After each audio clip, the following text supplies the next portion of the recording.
Dia pernah mendengar bahwa yang namanya sholat itu bisa membuat si pelakunya tercegah dari perbuatan keji dan mungkar. Dia pun tahu. Tapi setelah dia laksanakan sholat, tetap saja kekejian kemungkaran dia lakukan.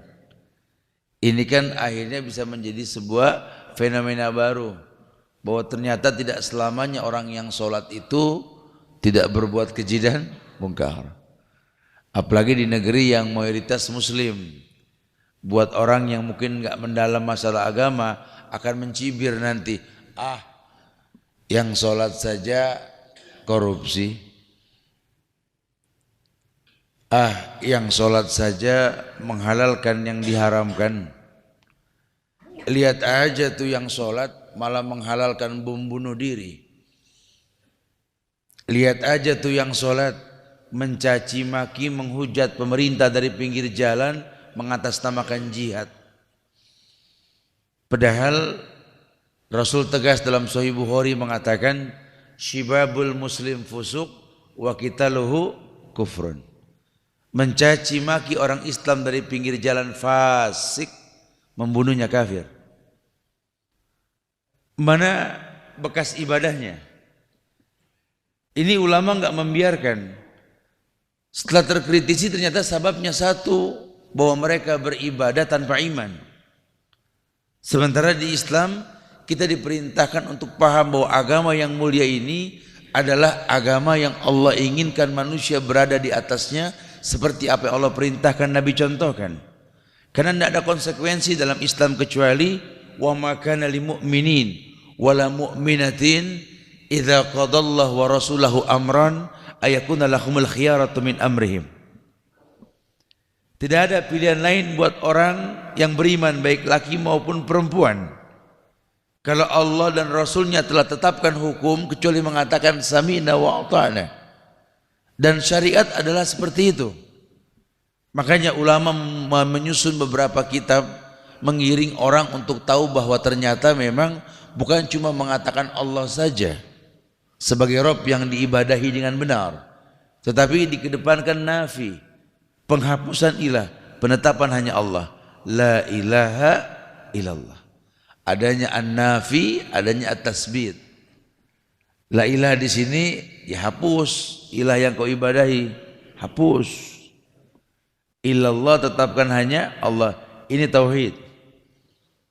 Setelah kau tahu bahwa ternyata memang ibadah itu dikedepankan menghapus Tuhan yang banyak, menetapkan hanya Allah, ternyata memang inilah janji indah Allah.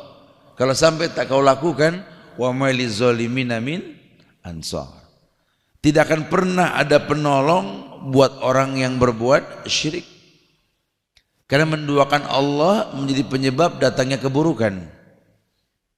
Dalam hadis qudsi Allah berfirman, ana aghna syurakai ani syirki. Man amila amal asraka fi ghairi ma taraktu syirkahu. Ana aghna syurakai ani syirki. Aku ini sekutu yang paling benci disekutui, kata Allah. Maka barang siapa yang bersekutu denganku, tapi dia bersekutu dengan yang lain, taraktu wa syirkahu. Allah akan tinggalkan pelaku kesyirikan ini. Allah akan tinggalkan semua amal yang dia lakukan.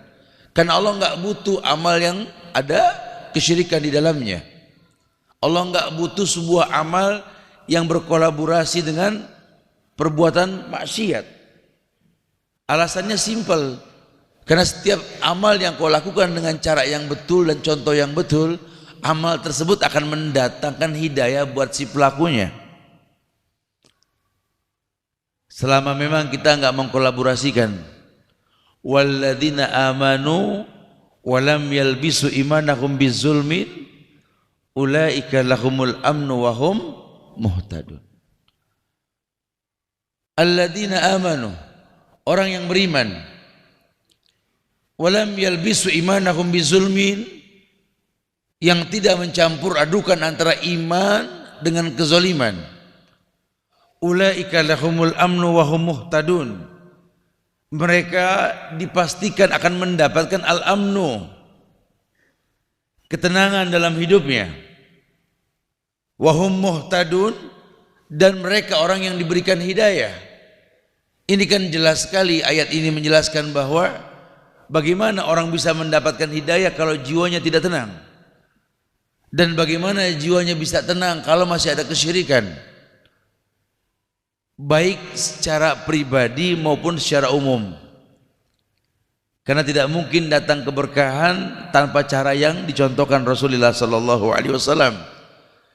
Kan kita pengen betul tinggal di negeri yang Allah turunkan keberkahan dari langit dan bumi. Dan turunnya ini bukan dengan maksa Allah untuk menurunkan itu. Karena Allah sudah kabarkan tentang hukum sebab akibat. Walau anna ahlal qura amanu wattaqau lafatahna alaihim barakatim minas samai wal ard. Kalau seandainya seluruh masyarakat di atas muka bumi, di negeri-negeri di muka bumi ini beriman dan bertakwa kepada Allah, lafatahna alaihim barakatim minas samai wal ard, Allah akan bukakan keberkahan dari langit dan bumi. Masya Allah, janji Allah, Allah jamin. Sehingga kita berani mengatakan sebagaimana doa yang diajarkan dalam surat Yusuf ayat 101, anta waliyyi fid dunya wal akhirah tawaffani musliman wa alhiqni bis salihin. Anta waliyyi fid dunya wal akhirah, ya Allah, sesungguhnya hanya Engkau pelindungku di dunia dan akhirat. Ar-Rahman Nir-Rahim. Ar-Rahman dunia akhirat, kasih sayang Allah di dunia dan akhirat. Ar-Rahim ya cuma di akhirat. Ibnu Katsir mengatakan Ar-Rahim di sini isim mustaq, kalimat yang diambil dari kalimat Ar-Rahman, kasih sayang Allah yang cuma di akhirat, baik itu dikatakan surga maupun berbentuk syafaat nantinya. Wallahu a'lam. Ini janji, dan kita yakin kalau Allah sudah berjanji tidak mungkin berdusta. Wa'dallah haq, janji Allah itu pasti. Kita perlu menanamkan di hati kita ini hal seperti ini, the one and only lah, cuma Allah. Pun syariatnya sama. Ketika ulama menyusun adanya usulus salasah, 3 landasan pokok di dalam beragama, ini bukan hal yang main-main, karena bahasanya landasan. Setiap orang yang beragama Islam perlu paham 3 hal ini. Yang pertama, dia harus betul-betul paham tentang Allah yang dia ibadahi. Yang kedua, dia harus mengenal Nabi Muhammad SAW yang dia ikuti. Dan yang ketiga, dia harus tahu Islam agama yang dia memang berada di atasnya. Tanpa 3 ini, ibadah yang kau lakukan cuma kira-kira gitu loh. Ya ada sih Ustaz, orang yang kayaknya serius loh. Waktu dia beribadah, dia menangis karena imam membaca ayat. Saya yakin kalau bahasa antum tadi bilang tentang 3 landasan pokok dikedepankan dalam beragama, saya yakinlah dia itu tidak paham Ustaz. Karena baru hitungan bulan dia masuk Islam. Tapi kok dia bisa menangis karena imam membaca ayat yang betul-betul membuat orang yang mendengar dan paham itu menangis. Oh Masya Allah. Oh kalau bicara menangis ini bahasanya luas. Menangis itu sama seperti tertawa.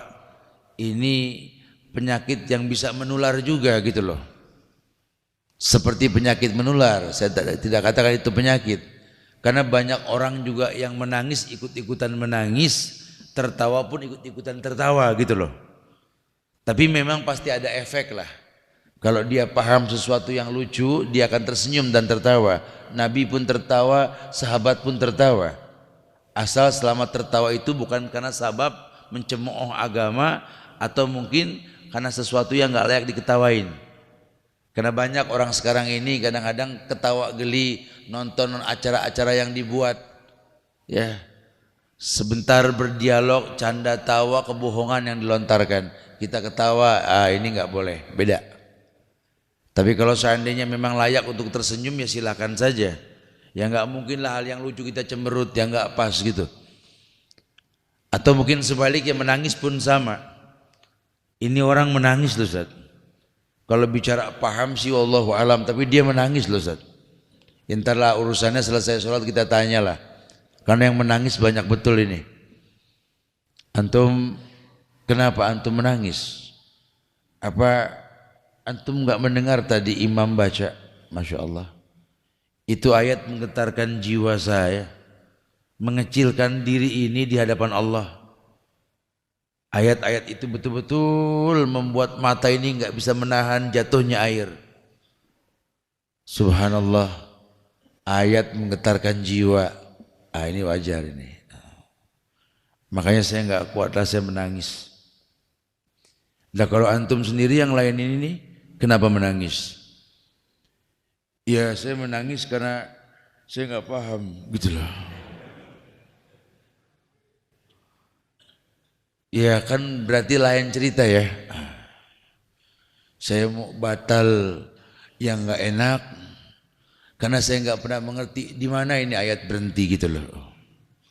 Nah, ini ada bukan tidak. Nah itu nggak bisa disalahkan, tapi kenyataan memang seperti itu. Ya bukan itu bahasanya, bukan. Karena bukan masalah senyum atau menangis, bukan. Tetapi bagaimana orang mengerti bahwa ibadah yang kau lakukan ini ada efek buat yang melakukannya gitu loh. Bagaimana kau bisa merasakan bahwa sholat ini tanha anil faksa wal mungkar kalau kau tak bisa mendapatkan kehusuan di dalamnya? Kok tidak bisa husu? Ternyata memang dia tidak bisa husu karena sabab yang jelas. Dia beribadah tidak kenal siapa yang dia ibadahi. Boleh disurvei lah 100 orang yang sholat, nyaris 90%-nya tidak hafal nama Allah. Survei dah. Sehingga ini kalau dibiarkan, orang akan merasakan efek ibadah menurut pendapat masing-masing. Lihat, terjadi bukan tidak. Dia sholat, tapi dia bermusuhan sesama muslim. Dia sholat, tetapi tidak afsus salam bainana wa bainakum. Dia sholat, tapi sama orang tuanya ribut. Kalau sepintas kita lihat dari cara dia sholat mah husutat. Bahkan saya yakin sekali tiap gerakannya itu berlandaskan dalil loh. Karena memang dia belajar tentang sifat sholat Rasul. Dalam satu rakaat itu disaksikan 625 hadis yang sahih. Masya Allah. Lihat gerakan tangannya. Allahu Akbar. Kayak yang betul loh Ustaz. Tapi sama orang tuanya ribut Ustaz. Allahu Akbar. Sama mertua enggak tegor-tegoran loh Ustaz. Allahu Akbar. Sama tetangga enggak kenal Ustaz. Allahu Akbar. Menghindari bayar hutang Ustaz. Peluru andalannya afwan akhi. Oh Masya Allah. Sholat loh. Ini kan gak bisa dibiarkan. Seakan-akan betul yang dia lakukan. Padahal harusnya tidak seperti itu. Ini kalau sudah begini sudah kewajiban diri masing-masing. Karena sifat agama ini kan ku anfusakum wa ahlikum nara. Kita enggak disibukkan dengan agama orang lain. Tuba liman sagol aibuan uyubin nas. Bahkan beruntung orang yang sibuk dengan aib dirinya sendiri ketimbang aib orang lain. Maka kalau dia berilmu dia akan cari sababnya ini. Jadi salah satu sababnya ya ternyata memang dia tidak mentauhidkan Allah dengan benar. Dan dia tidak beragama Islam dengan benar. Dan dia tidak bernabikan Muhammad dengan cara yang benar. ada konsekuensi yang perlu diperhatikan.